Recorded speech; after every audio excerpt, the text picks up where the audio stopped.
So guys কী বলবো আমি জানি না, আমি প্রচণ্ড এক্সাইট হয়ে আছি আর খুবই খুশি হচ্ছি।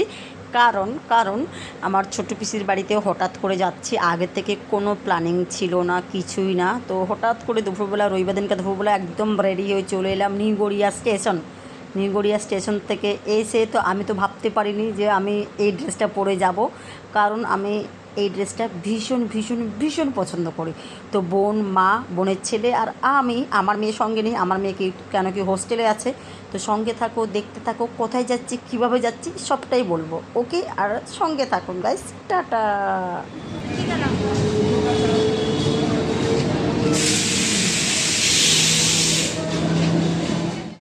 জয়নগরের ট্রেন থেকে নেমে পড়েছি, আর ট্রেন থেকে নেমে ঘুগনি খাবো না তা কী করে হয়, তো ঘুগনি খেতে বসে গেছি। দেখুন, তো এখন আমার মা যাচ্ছে, আমি একটুখানি সাইন দিয়ে দিচ্ছি।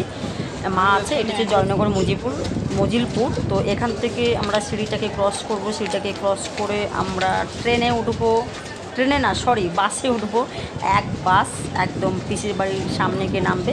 ভীষণ খুশি হয়ে যাচ্ছি, কারণ বুঝতেই পারছেন হঠাৎ করে যাচ্ছি, আমি তো পুরো এক্সাইট হয়ে গেছি। এবারে গিয়ে পিসিকে তো একদম হঠাৎ করে চমকে দিলাম, পিসি প্রচণ্ডভাবে খুশি হয়েছে গাইস, সে বলার কিছু নেই।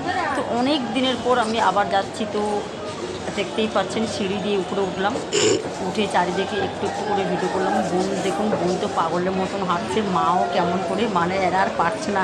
যাকে বলা হয় না যে ক্যানিং পার্টি যেমন কাজের জন্য দৌড়ায়, ঠিক সেম আমাদেরকে লাগছে। এখানে দেখুন ইলিশ মাছ বিক্রি হচ্ছে জয়নগর স্টেশনের কাছে, ওটা একটুখানি ফোকাস করে দেখালাম। দেখে তারপরে দেখুন সিঁড়ি দিয়ে গুটে করে নেমে যাচ্ছি। প্রচণ্ড ভিড় গাইস, কারণ রান্না পুজোর জন্য আমার মনে হয় এতটাই ভিড় হয়েছে, সে আমি মানে বলে বোঝাতে পারবো না। তো বলতে পারছি না, বাট যেহেতু ভিডিও করি, ভিডিও তো করতে হবে, লোকের কথা শোনা হোক, যাই হোক, পাবলিক অনেকে পিছনে রিয়াক্ট করছে। হ্যাঁ, পিছনে মানুষ দাঁড়িয়েছে, যেতে পারছে না, এনে ভিডিও করছে, বাট কিছু করার নেই, এটাই আমার কী বলবো, কাজ, এভাবে করে চলতে হবে। আর প্রচণ্ড বৃষ্টি হয়েছে গত 3 দিন ধরে, দেখুন রাস্তায় পুরো জল জমে আছে। আর এদিকে তো প্রচণ্ড বড় বাজার, জয়নগর স্টেশনে খুব নাম করা বাজার। তো বাজারে ভীষণভাবে সেল হচ্ছে। তো যেতে কেউ আমাকে বললো কি কিছু নেবে নাকি, আমি আমার কোনো দরকার নেই।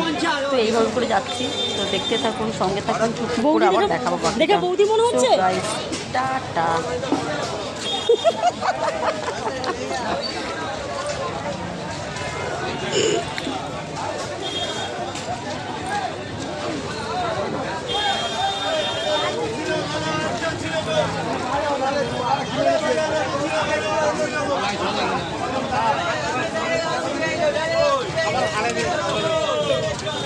ভালো লেবু, ভালো আমচি লেবু, ওইটা নিয়ে যা।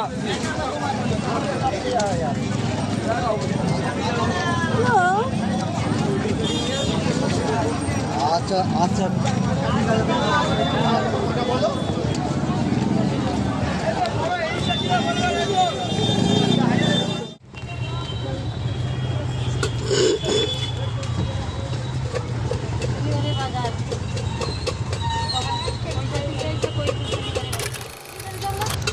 ঘরে যাবে কি বলছেন? আরে ভাই রুক না ইয়ার।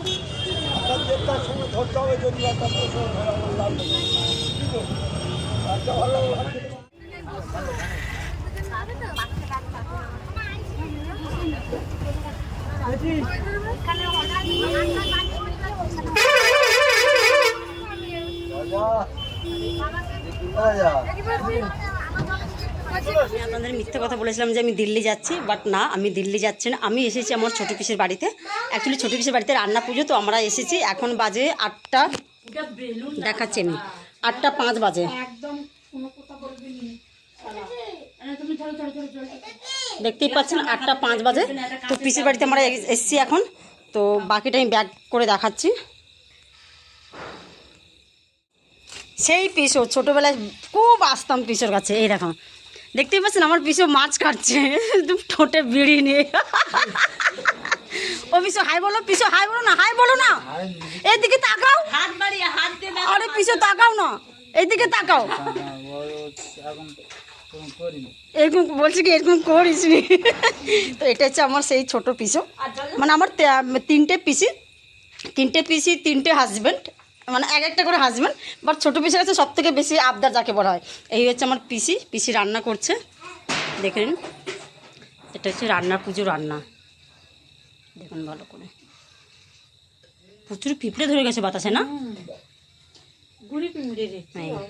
দেখতে পাচ্ছেন কত রকমের পিঠে হয় এখানে। দেখুন কত রকমের ভাজার সব আইটেম কাটা হয়ে গেছে, সবজি ভালো করে ফোকাস করে দেখে নিন। এটা কি পিসি? পটল ভাজা, পটল ভাজা, কলা ভাজা, বেগুন ভাজা, আলু ভাজা। এটা এক সেকেন্ড ভিতরে কথা বলছি না। এটা ওল, এটা এটা চালতা, এটা চিংড়ি মাছ, এটা ঢেঁড়স, এটা ওটা আছে পার্শে মাছ। তাহলে টোটাল মাছ। আচ্ছা, এগুলো সব ভাজা। হ্যাঁ। তো কতগুলো ভাজা দিতে হয় পিসি? আর নারকেল ভাজা। আচ্ছা, ওই যে ডাল চচ্চড়ি হবে, ডাল। আচ্ছা, কত রকম দিতে হয় রান্না পুজোতে? এগুলো যা সব সব।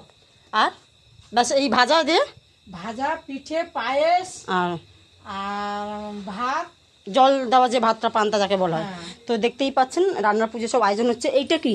চিংড়ি মাছ ভাজা। ওটা ছোলা কচুর মানে কচু ঘন্ট হবে। আচ্ছা। আর এটা লাউ ঘন্ট হবে। এই যে দেখেন, দেখতেই পাচ্ছেন এবছর খুব কম কম করে হচ্ছে, তাই তো পিসি? খুব কম করে হচ্ছে, কেন কি পিসি যেহেতু পিঠে 4 রকম পিঠে। কি কি পিঠে আছে? একটু সরে যাও এদিকে, পিছনেই আছে। হ্যাঁ, কি কি পিঠে হবে? 4 রকম। কলার পিঠে, গুড় পিঠে, লাউর পিঠে, নারকেল পিঠে, পায়েস। আচ্ছা, এই জায়গাটার নাম কি? সুন্দরবন, সুন্দরবন মইপিঠ নগেনাবাদ। এটা হচ্ছে আমার ছোটো পিসির বাড়ি, আর একটুখানি গেলে আমার নিজের বাপের বাড়ি। তো দেখতেই পাচ্ছেন আমি চলে এসেছি এখন পিসির বাড়িতে। পিসি খুব রাগ করছিল, যেই আসবে না বলেছি, ওরে বাবা সে যা রাগ করেছে গায়ে, সে বাধ্য হয়ে দৌড়াচ্ছি। বাট আমি এসেছি কিন্তু আমার মেয়েকে নিয়ে আসতে পারিনি, কারণ মেয়ে তো হোস্টেলে থাকে, সেটা আপনারা খুব ভালো করেই জানেন। তো মেয়ে শুনলে মেয়ে খুব কাঁদবে, বাট কিছু করার নেই। কোনো জায়গা আমি হঠাৎ করে এসেছি, আজকে রাত্রে এসেছি, কালকে দিনটা থাকবো, পরশু দিনকে আমি আবার রিটার্ন হব। আমার কাজ নেই অবশ্যই, তার কারণে আমি হঠাৎ করে চলে এসেছি। মানে অনেক দিনের পর আমি রান্না পুজো ব্যাগ হতে পারলাম, অনেক বছর পর। মানে আমি ছোটোবেলায় রান্না পুজো এসেছিলাম, মানে তখন আমার বিয়ে হয়নি, মানে অনেক বছর পরে এলাম, প্রায় ধরে নিন 19-20 বছর পরে এলাম। তো চলুন এখনকার মতন টাটা, পরে দেখাবো সব কিছু। তো মানে আমরা কলকাতা শহরে মাছ কিনে মানে খেতে পাই না, প্রচণ্ডভাবে প্রবলেম হয়, আর প্রচণ্ড দাম নেয়। আমার পিসি মাছ ফেলে দিয়েছে, দেখেছেন কি বলছে? বলছে নদীর ধারে বাড়ি, যেহেতু এত মাছ কি করব, তো কাটার কেউ ছিল না। দেখুন এতগুলো মাছ, ঠিক এই যে মাছটা দেখছেন, এই যে মাছটা বললো এতগুলো মাছ ফেলে দিয়েছে, এতগুলো মাছ ফেলে দিয়েছে।